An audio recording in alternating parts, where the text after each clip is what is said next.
Alright, happy Friday morning. It's about 7:45. I'm headed out for another work commute. Going to the east side of downtown again today. Riding the trusty 2014 Honda CB500X. Bump, bump.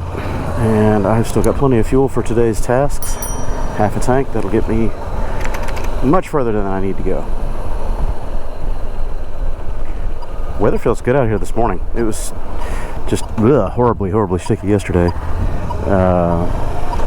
90, 91 degrees, and the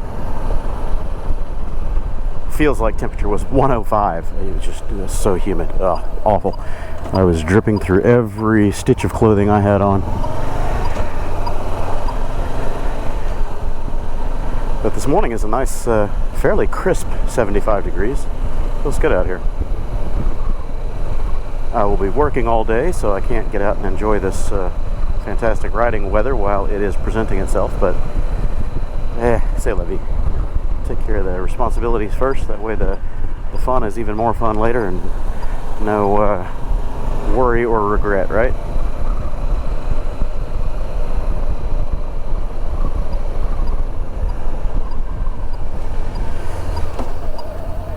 So I think I've got my editing machine put back together, mostly. I pulled in a couple projects yesterday just to see if everything loaded up right and I wasn't missing any critical bits.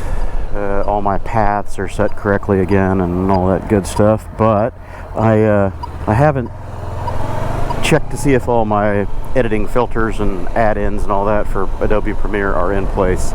I won't know until I go to actually edit and put effects and motion graphics and stuff like that in there.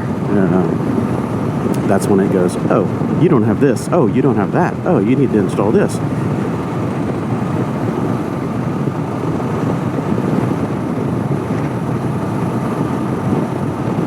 So hopefully I'll have a little bit of time this weekend to get into the Life of Birch editing queue. I'll try to put a couple of these videos out as well, just to catch up on current events before the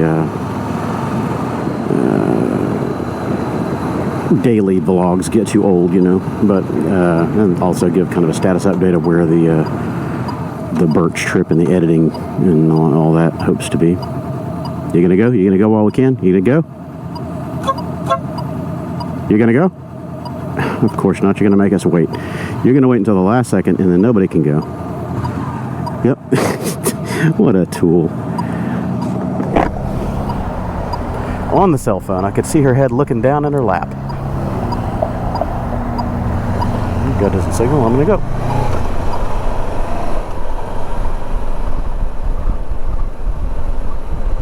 These are always fun. Trucks hauling ladders that are improperly secured, loads that are improperly secured. This guy looks like he's got it strapped down, but it doesn't look real smart. We see these on the highway here all the time. People are constantly losing loads from pickup trucks on the highway. And I'm not going to wait behind him. I am going to scoot on through. See you later. Don't want to be behind you in your aluminum ladder, buddy. Don't want it. Don't want it. Don't need it. Don't want to go ladder hopping this morning.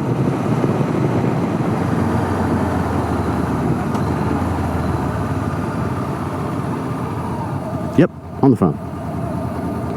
Distracted driving. Cagers and cell phones. Got it up to the side of her head, looking at it, talking on it, looking at it, talking on it, looking at it, talking on it. The road is in front of you. The controls for that 3-ton killing machine that you're rolling in are in front of you. Pay attention to those. That is the task at hand. The one with dangerous kinetics involved. I digress. So, what else is going on in the world of motorcycles and riding? One of my viewers sent me a note. Don't recall if it was on a YouTube comment or in my... Oh yeah, he's got other stuff in the back of that that's not even secured. What a tool.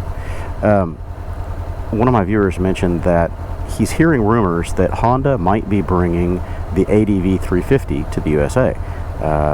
He said that they're reaching out to some of the influencers and moto vloggers and product reviewers and stuff like that to try to gauge interest and maybe set up a focus group or something like that. That'd be great.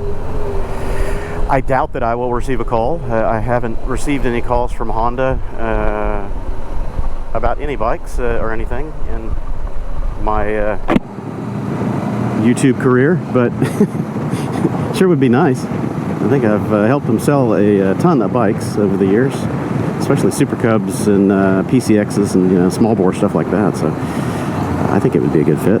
I could help them, and I'd be buying it with my own money. I'm not asking for a free ride. Yeah, you guys know me. I review what I buy and ride. So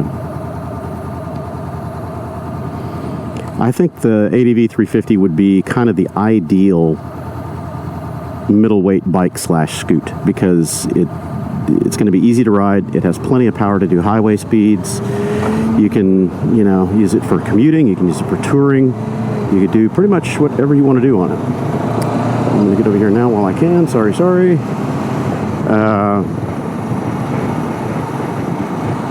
The price is going to be the sticking point, I believe. It's likely going to be a very expensive scoot, because if you just do the money conversion from euros over to dollars, it's already high 6,000s, almost $7,000 scoot. So I'm kind of betting it's going to be in the $7,200 to $7,500 range MSRP here. It's just how money works and import and all that. So it's going to be a tough pill to swallow for a lot of people, up in the $7,000, $8,000 price range for a 300cc scoot. However, if you compare it to the likes of the Bergman, the Suzuki Bergman 200 even is a fairly expensive scoot. I want to say it's $6,800 or something like that. It's way up there, and it's just a 200cc scoot. You look at the BMW 400X or whatever they're calling that. That's it's up there. It's an $8,000 scoot. So the price will be right in line with the other ones in that middleweight category. The Honda might be a little on the lower end of the displacement side at 350cc. Oh yeah, did I say ADV 300? It's ADV 350. I don't know what I'm smoking if I said that wrong earlier. So I mean, it's a 350, but I think technically it's a 330cc engine, something like that. So yeah, it might be a little smallish compared to others in the 400cc class, but we're talking about Honda quality. So are they stopping? Yeah, they're stopping. The guy was stopping and turning, but he still had a green light. This guy's going 70. The traction control, ABS, I don't remember if that one's got an electrically adjustable windscreen. I don't think it does. It's a manually adjustable 2-position. Oops, I'm going to get out in front of you, buddy.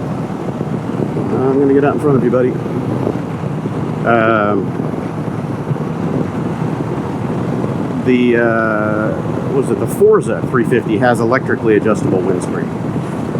The ADV does not, but I think everything else from the Forza carries over as far as the tech package is concerned.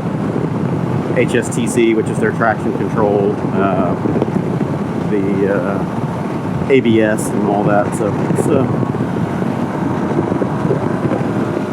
it's a good system. I think it'll have plenty of steam for getting down the road. Should still be reasonably efficient.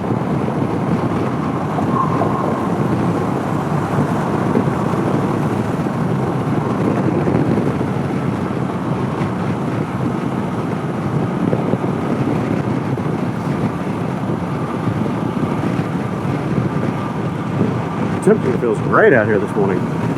Absolutely fantastic. It's a little on the humid side, but it's not oppressive at all.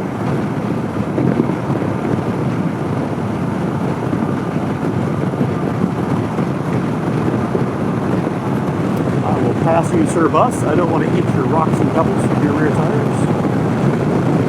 Beg your pardon.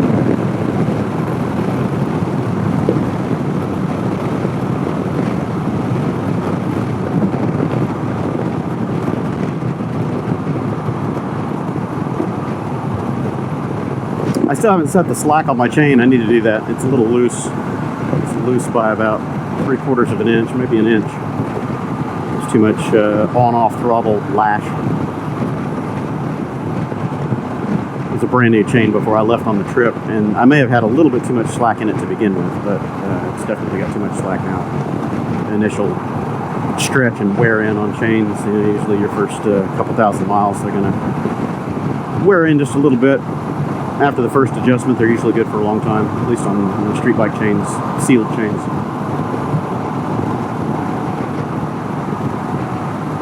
Man, it feels good out here this morning. I just want to ride, man. Grab a gear and disappear.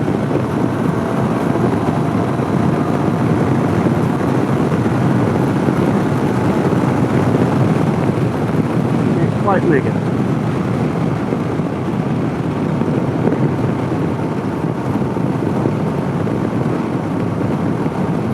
Of course, this guy went to pass that bus earlier to get out in front of it, and then he's barely going the speed limit, if that. So you get around the bus because the bus is going too slow, and then you proceed to do the exact same thing and hold up everybody behind you. Alright, we see how it works. Self-absorbed, off in your own little universe. Nobody but you. As long as you see clean road, that means it's empty, right?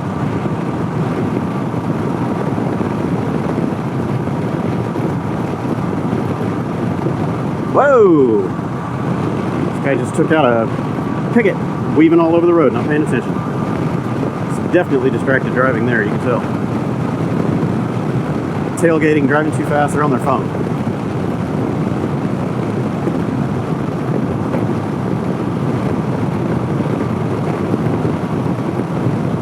He took out his mirror with that. I didn't see any explosion of plastic, but he definitely hit a couple pickets. And those things don't give, man. They're flexible, but ooh, they got some inertia to them.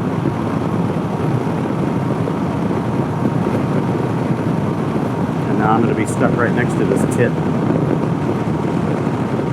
Oh, good, they're going straight.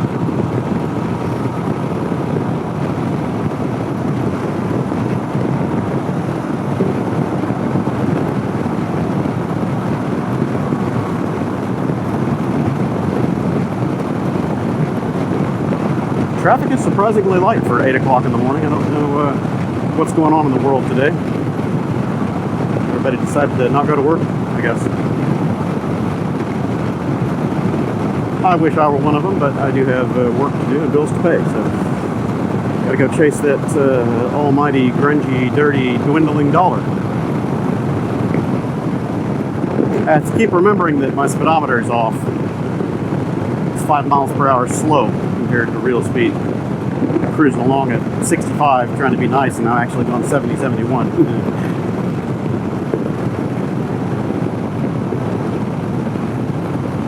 Left lane's closed, couldn't see the rest of it, something accident. That means this is going to be really tied up here, getting out of the HOV probably, and that'll suck.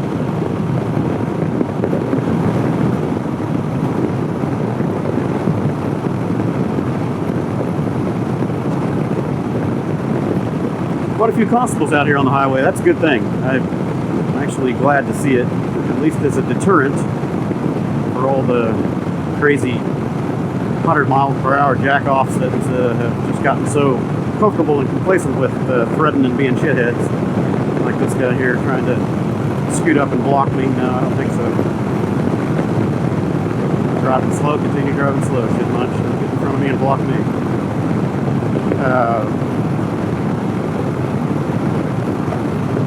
Too many cagers going way too fast out here. It's outright aggression, you know, the bumper biting and lane swapping and threading at plus 40 and the rest of the traffic. That's uncalled for. Like that guy back there that was just trying to overtake me and get over here and block me. He's way the hell back there now. No interest in driving fast. You just get competitive. Competitive's okay as long as you're consistent about it. Competitive and inconsistent, no. You're creating a problem. You're creating friction where there doesn't need to be any. Quit being a fucking douchebag. It's a real favorite thing for people to do here in Houston is speed up and block other people out of the lane, or get in front of them and then slow down. Quit. You want to drive the speed, okay, drive the speed, but don't slow down right after you pass somebody and then force them to hit their brakes. It's a cool looking morning sky. It's just enough light cloud cover that you can stare right at the sun and see it through the wispy blocks of cotton up there. It's pretty cool looking. I got a similar one to that when I took my little CT125 up to Barber Small Bore a couple of years ago. The sunrise was really cool because there was a lot of low clouds on the horizon and it just lit up the sky beautifully. It was all the pastel colors, just gorgeous. And then as the sun got a little higher in the horizon, about that high, maybe a little bit lower, it was a hazy fog bank that looked like it was just diffusing the sun, but it was dim enough that you could stare right at it, take pictures directly of it, whatever. So I stopped on the side of the highway and snapped a couple pictures. It just looked really surreal. It's very cool looking. And it stayed like that all morning until the sun was almost straight up.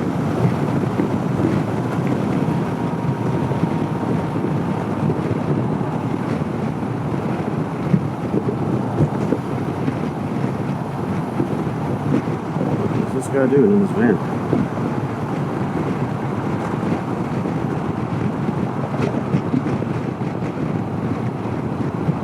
This is bad news. Wish I got somebody right up my ass. Yeah, this must be where the warning was about the closed lane. If you want in, go ahead, dude, but you gotta be decisive about it.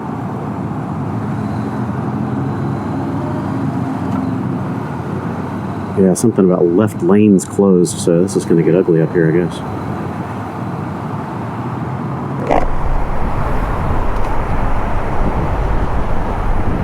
This is where lane filtering on motorcycles is prudent and a very good safety practice. As long as you're doing it cautiously, it keeps the motorcycle out of the back of the line and protected by other cars, which is a problem in this kind of traffic. You don't want to be stagnant in the back of the line. Ask me how I know. Of course, I wasn't stagnant. I was moving along. I had plenty of speed. I was moving 55 miles an hour with other traffic in front of me, so I was not sitting still.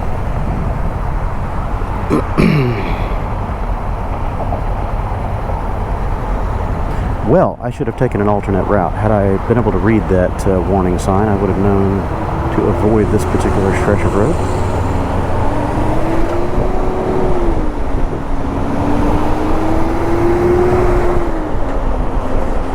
Those highway signs are kind of hard to read as you're passing them at a shallow angle, an oblique angle. They wash out. They're not highly visible. I wish they were. I'm not staying on that. Sorry.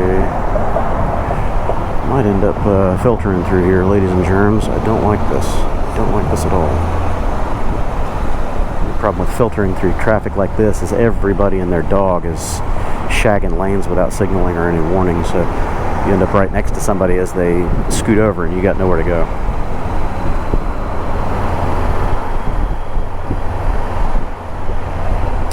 Yeah, it's going to be like this all the way into where I need to be, unfortunately.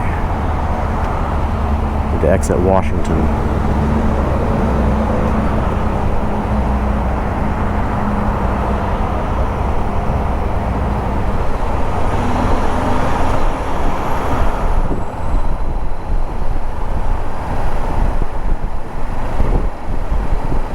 Another bunch of ladders. Look at that. He's only got one strap on that top ladder, pinching it against the others, and it's on the narrow end of it. If it slides out, it's on the road.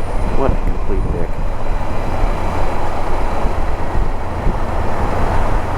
I'm going to be behind you, genius. Yeah, he's just got one rope on that ladder, and it's up at the narrowing end of the ladder. So one good bump and that thing can dislodge and end up on the highway.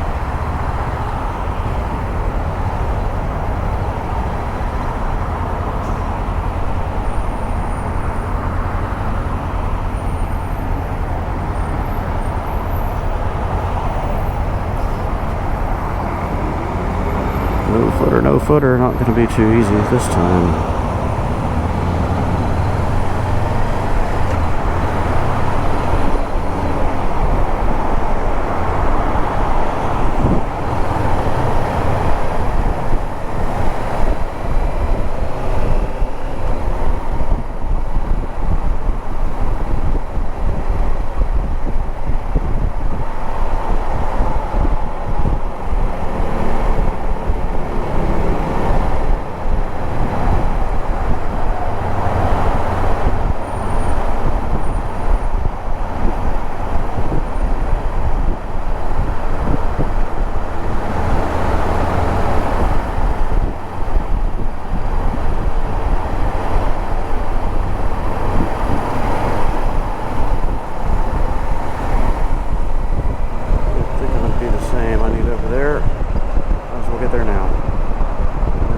Escape lane if I need it.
Hit it. I want to go behind you, fat ass, that I can't see the rest of the traffic.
Then go, hit your signal, make it happen.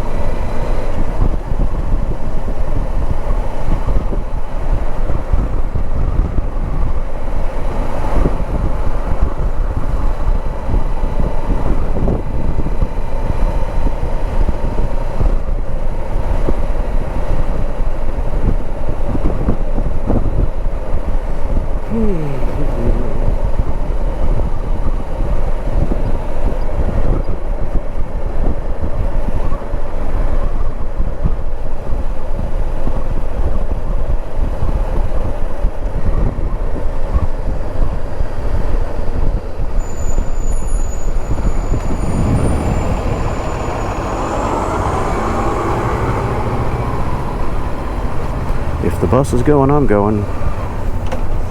Okay, he's going. He's my backer, my linebacker. He's blocking. Boom, buddy, bump, bump, bump.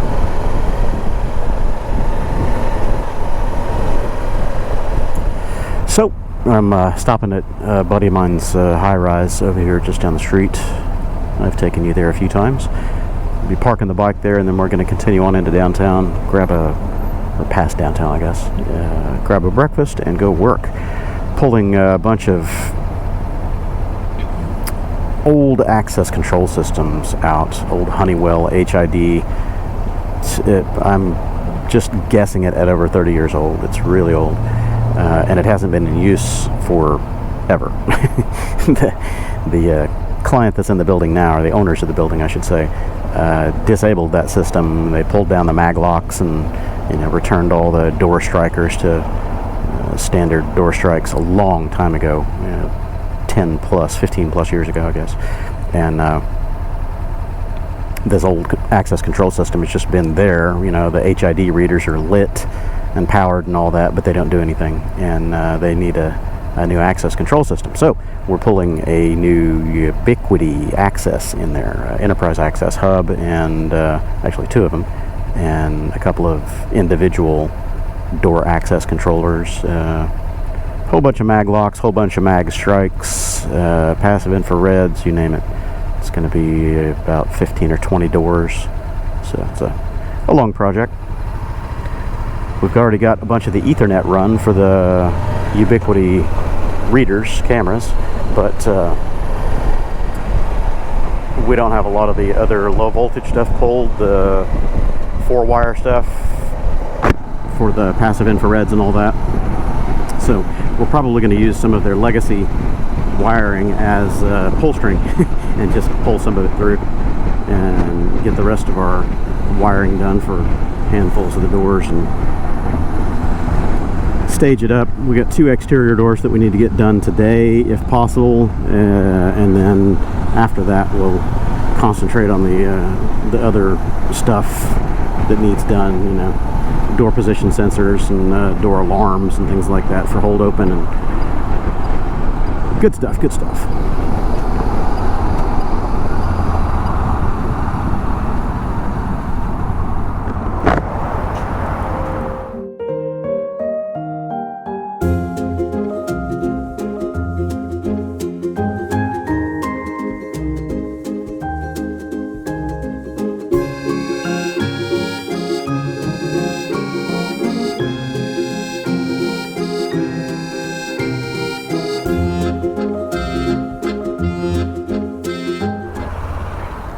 Alright, off we go.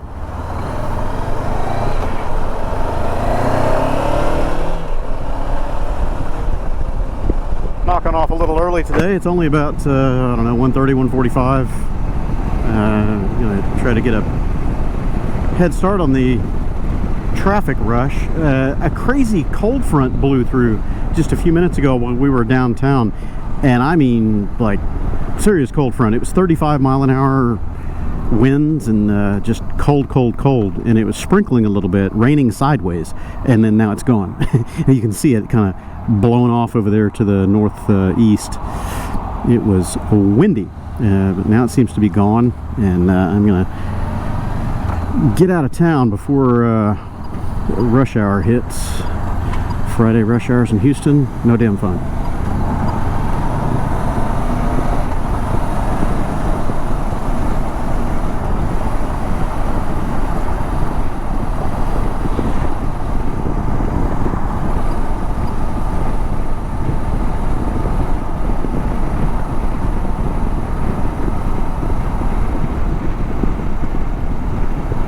I think this is Mother's Day weekend. I'm terrible with dates and holidays, but I saw somewhere that this is Mother's Day weekend. I need to sit with my kids and figure out what we're doing for my wife. Take her out to dinner or something. I always hate getting flowers. I mean, flowers, that's a traditional thing for Mother's Day and birthdays and all that, but it's such wasted money, I mean, at least dinner or something, you get something out of that. The flowers, you just look at them for a couple days and they're dead. You can't say much more for a meal. It doesn't last very long, but at least it's an experience and more than just staring at something. Anyway, I get flowers for a couple times a year, regardless of the event, but That's just, I don't know. I just think there's better ways to share that event, memorialize it, you know, get something more out of it than something that's going to die in just a couple days.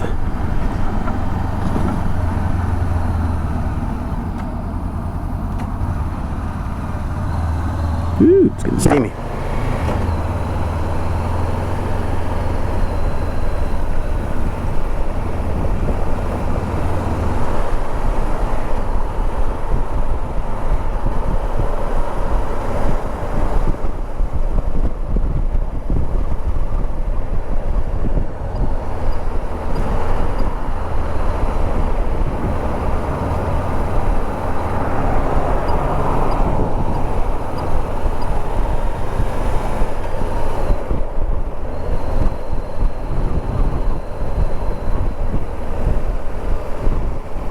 Alright, you come on, buddy. Go ahead.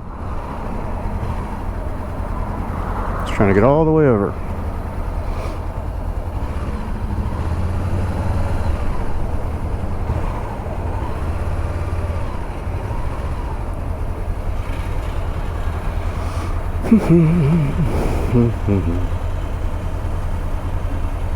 Saltgrass Steakhouse. That's a little one. Well, little-ish. I haven't been to that one.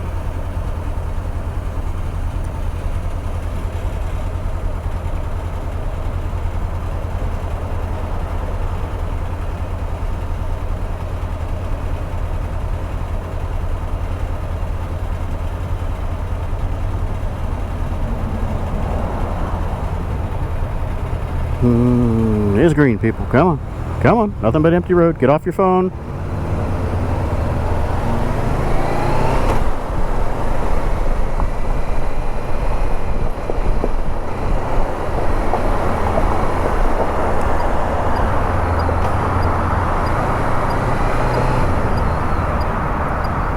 I've never understood why this isn't a double turn right here. Shepherd is such a busy thoroughfare. One turn lane, and then inevitably it does this.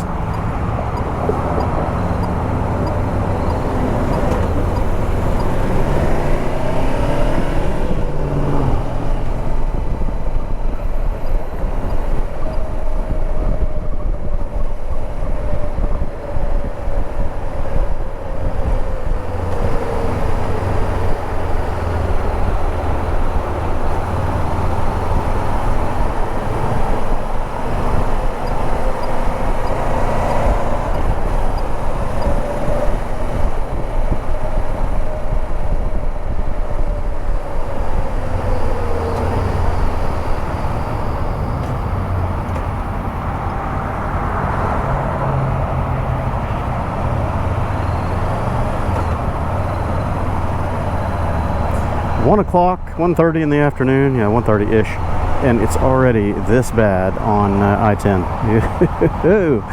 Good thing I'm getting out of town early. I was going to stop by the warehouse, but not if it's like this. If I get over there to the HOV, that's all she wrote. Game over. I'm just trucking on out.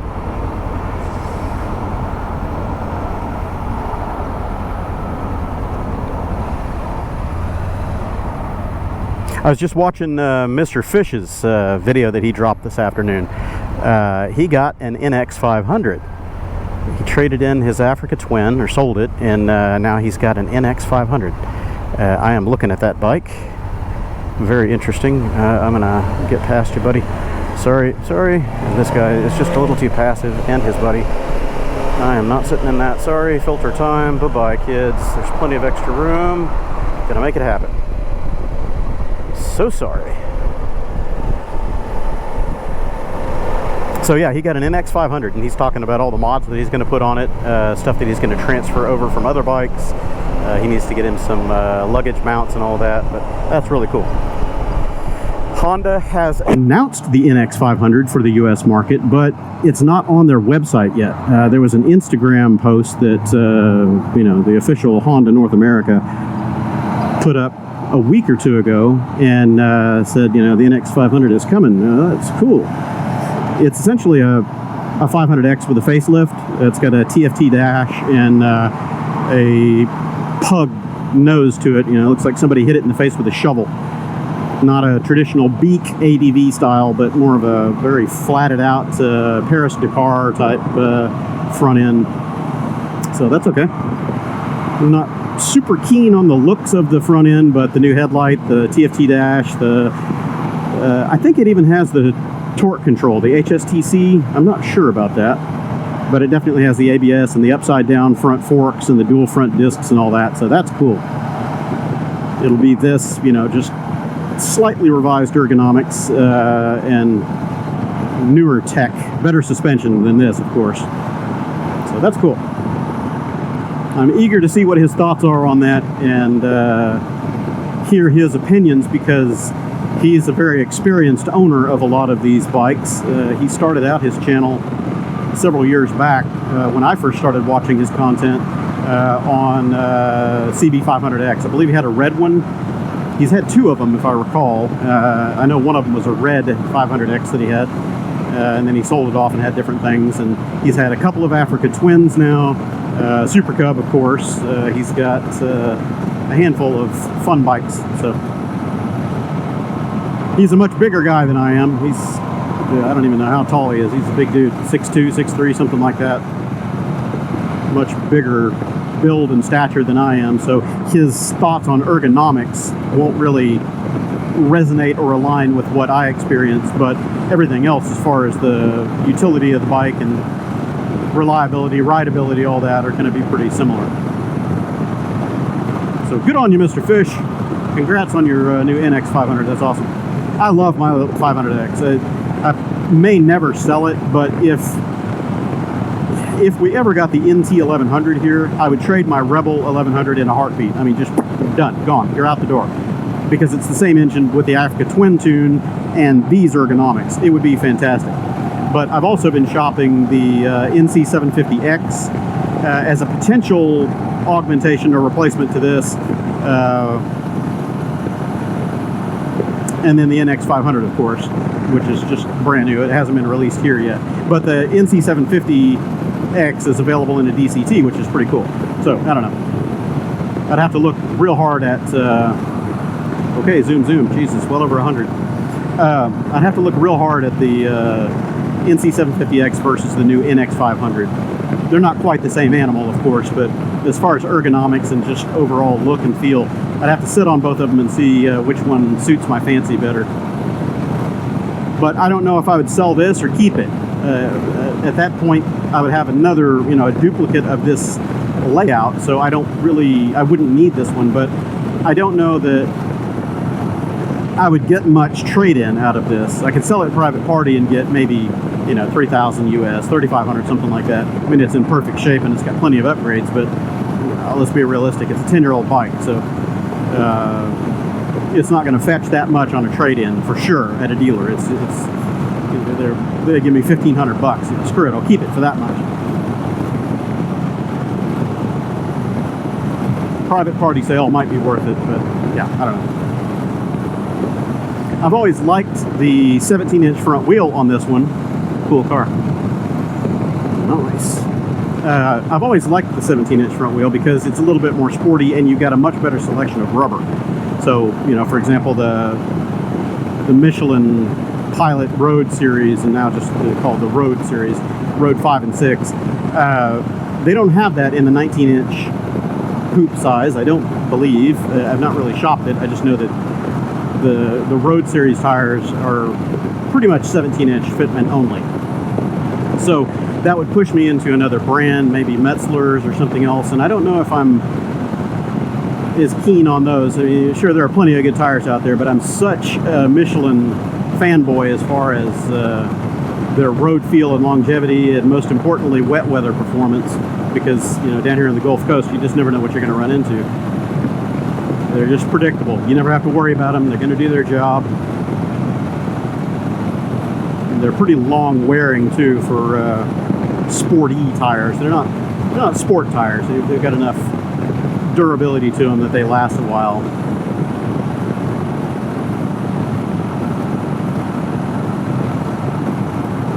Where are you going, dumb shit? You can tell it's a merge and you're running out of lane. Houston Cagers, man. Aggressive just to be aggressive.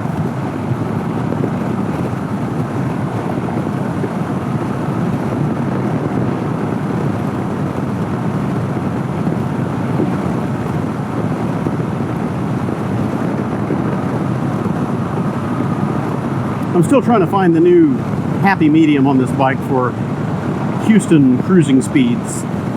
With that sprocket change, it's always a little above or a little below where the bike wants to sit. And of course I can run that new speed, but it wants to settle in either 66 indicated or about 72, 73 indicated, which of course is 78 actual. That's hauling balls, and it's going to get me a ticket.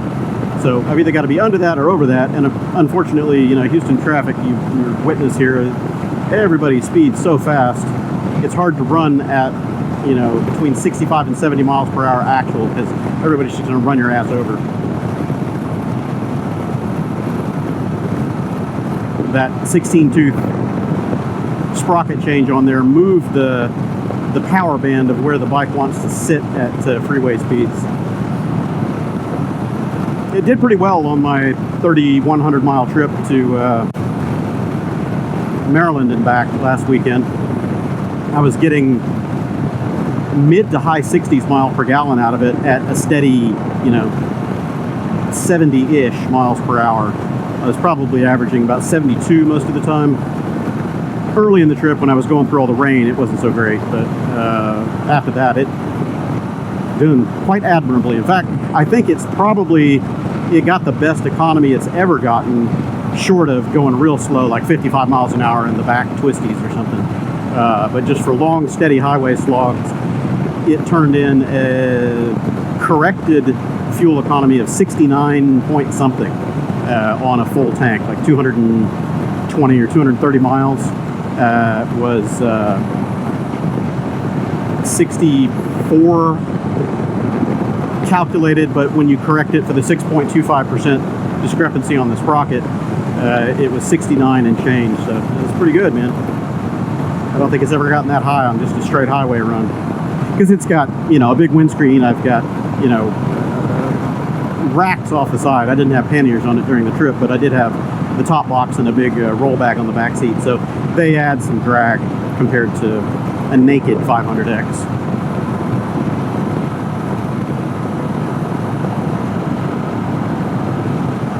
My 500F, the naked version, that thing, my mental note for it was 70 at 70. So it always gets 70 miles to the gallon at 70 miles per hour. US figures, of course, but 70 at 70 was pretty reliable. If I dropped the speeds down to 60 to 65, it was up in the mid 70s, almost 80 miles to the gallon on that bike. 77, 78 miles to the gallon. So that's really, really good. But of course, you know, here in Houston, you can never run that speed. You're gonna literally get walked on. The temperature's great today. It's a little bit steamy when you're sitting still, but we're barely 80 degrees. It's good out here. Might have to set up the hammock stand outside and just lay in the yard next to the house. We don't get this weather very long here in Houston because the humidity and one thing or another just creeps in quick. So we get about maybe 3 or 4 weeks a year of really good temperate weather like this. And of course, living over where I do, right next to George Bush Park, there's a lot of standing water everywhere, so we've got mosquitoes like crazy. So it never fails. During this nice temperate time, usually it's been raining a bit, and you know, after the rain, 3 or 4 days after the rain, mosquitoes population just explodes, goes crazy. And we've got no way to be outside and not just get pestered to hell by all the mosquitoes draining us of vital fluids.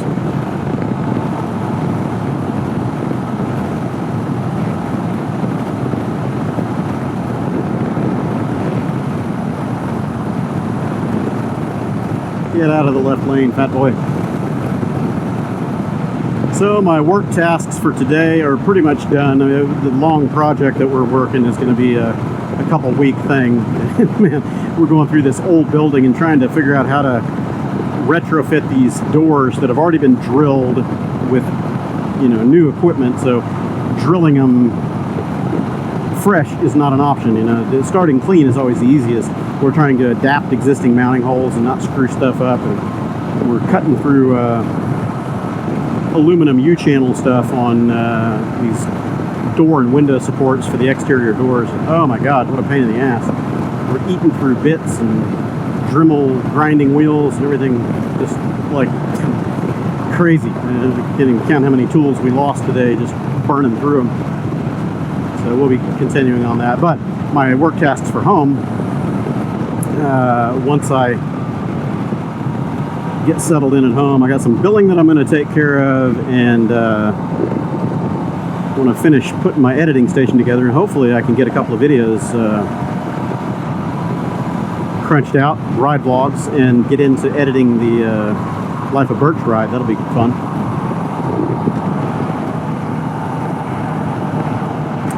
Okay, gotta find somebody sleeping because this is stacking up a little thick. Oh, that ain't the guy. The minivan's it, if that guy doesn't cut me off. Whoa, there's a truck in front of the minivan. Ah, shit. Well, I might be going down another exit. Ah, here, I got it.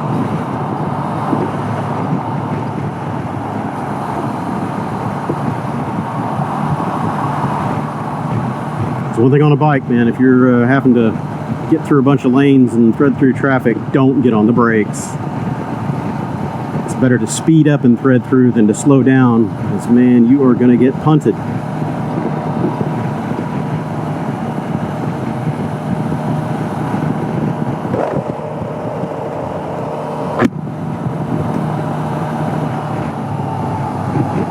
Nice last second decision there, Dopey.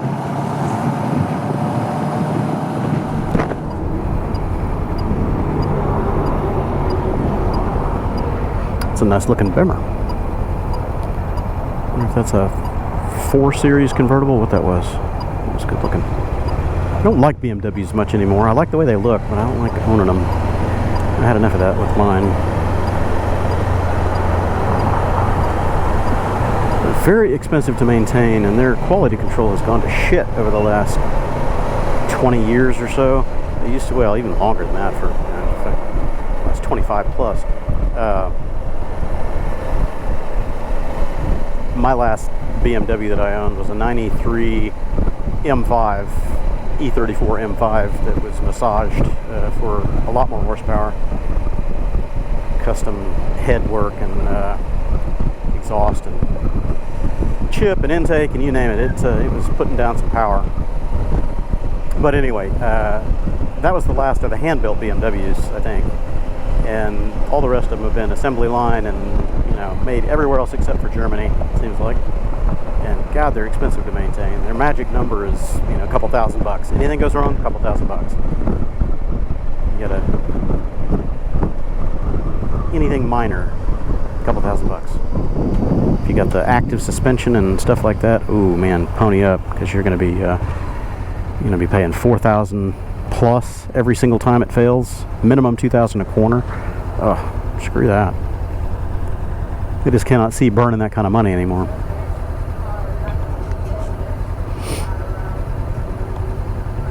I'd rather spend it on bikes, you know. People think, you know, they see my situation and, you know, I've got, what, 10, 12, 14 bikes, whatever it is. I don't even know what I've got anymore. Yeah, I'm still at like 14 or so. People go, oh, you know, it's so much money, you know, you must be so rich. No, I just make conscious choices on where I want to spend my money. All of my bikes combined wouldn't even be, you know, the cost of one of these new Suburbans right over there, $70,000 truck, you know. Hell, man, all my bikes combined, even if I bought them all new, which I didn't, would be, what, 35 grand or something, if I'm, you know, being generous with that estimate. A whole lot cheaper to own and operate bikes. They're easier to upgrade, they're easier to maintain, they're easier to fix when stuff breaks. You can usually fix them yourself if you're, you know, somewhat mechanically inclined.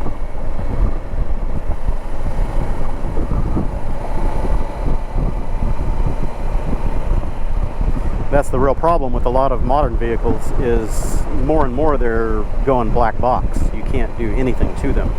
You've got to take them to a dealer. You know, all the electronics and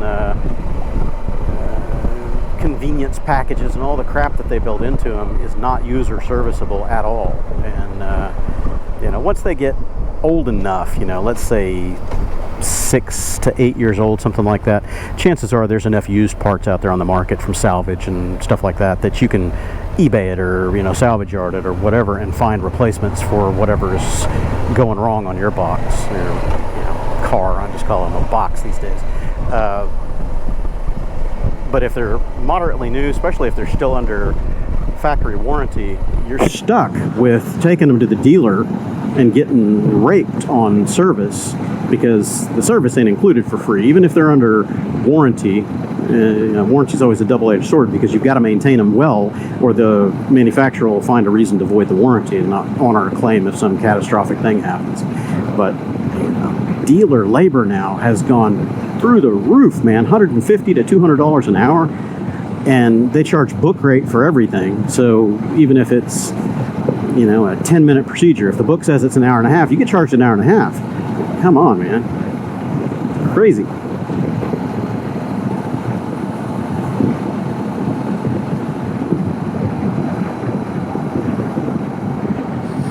I'm ready to just go back old school, full analog. Start tuning carburetors again. It's actually not that bad. It's becoming a lost art. It takes a little bit of fudging and tinkering to get it right, and it's not necessarily as efficient ever as fuel injection or anything like that, but it's easier to work on, and you don't need a stack of multi-$1,000 tools to do it. You know, diagnostic equipment, and computers, and software licensing, and special connector interfaces and stuff. I mean, hell, just a specialized cable to interface with a lot of the European cars and stuff. Cable will cost you several $100s, and then the software that's going to talk to it is another several hundred, or maybe even thousands of dollars. And that's assuming you can do it with a laptop. Some of them require specialized interfaces. Yeah, anyway. Something to be said for old school, man. It's simple, it works. That's why I love my old shitbox beater Ford F-150. It's ugly, and I don't care about where I park it or what happens to it, and I don't worry about anybody breaking into it, because no one will be caught dead inside that thing. But there's no electronics, really. I mean, there's fuel injection, but everything else is optional. And it's just simple, you know. No telemetry, no nonsense. I guess I need to get another engine for that thing. 4.6 absolutely shit the bed.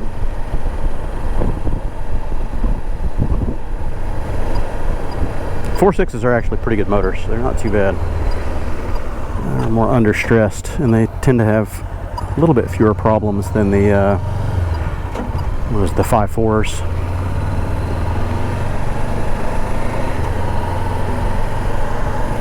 And I bought that truck used with what was it, 160,000 miles, I think, or something like that. 140, can't remember. I'll have to look back. And it's got 240 or so on it now, so I put a shit ton of miles on it. I have no idea how it was maintained before I got it. Yo turn, man, yo turn.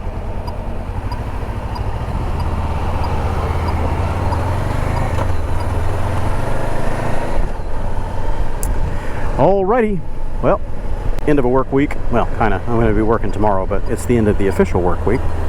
Friday. And I will potentially do a live stream this weekend. I don't know. I've been kind of busy about getting my computer stuff resituated to where I can do a live, but we'll see how it goes. So, thanks for tagging along. I bid you all farewell, and I'm going to go in and play with my editing station now, try to get some stuff crunched and published. Catch y'all later.